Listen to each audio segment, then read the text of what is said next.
എല്ലാവരും ചെയ്യുന്നൊരു സംഭവമാണ് യു പി ഇടപാട്. അപ്പോൾ യു പി ഇടപാട് ചെയ്യുന്നൊരു ശ്രദ്ധിക്കുക, ചില മാറ്റങ്ങളൊക്കെ അതിൽ വന്നിട്ടുണ്ട്. അപ്പോൾ എന്തൊക്കെയാണ് മാറ്റങ്ങൾ നമുക്ക് നോക്കാം. അപ്പോൾ യു പി ഇടപാടിലെ ഒരു മാറ്റം എന്ന് പറഞ്ഞാൽ ബാലൻസ് ചെക്ക് ചെയ്യുന്നത്. ഒരു ദിവസം 50 തവണ മാത്രമേ ബാലൻസ് നമുക്ക് ചെക്ക് ചെയ്യാൻ സാധിക്കത്തുള്ളൂ. 50 തവണ ചെക്ക് ചെയ്യുന്നുണ്ടെങ്കിൽ ശ്രദ്ധിച്ചാൽ മതി.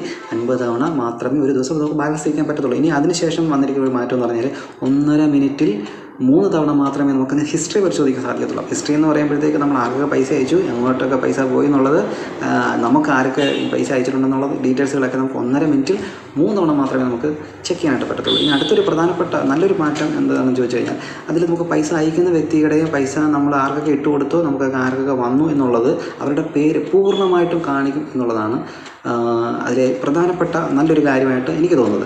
അപ്പോൾ ഈ പേര് മുഴുവനായിട്ട് കാണിക്കുന്നതുകൊണ്ട് തന്നെ പലരുടെയും ഫേക്കായിട്ടുള്ള ട്രാൻസാക്ഷൻസ് നമുക്ക് നിർത്താനായിട്ട് സാധിക്കുമെന്നാണ് കരുതുന്നത്. അതുകൊണ്ട് തന്നെ ഈ മാറ്റങ്ങളൊക്കെ പുതിയ യു പി ഇടപാട്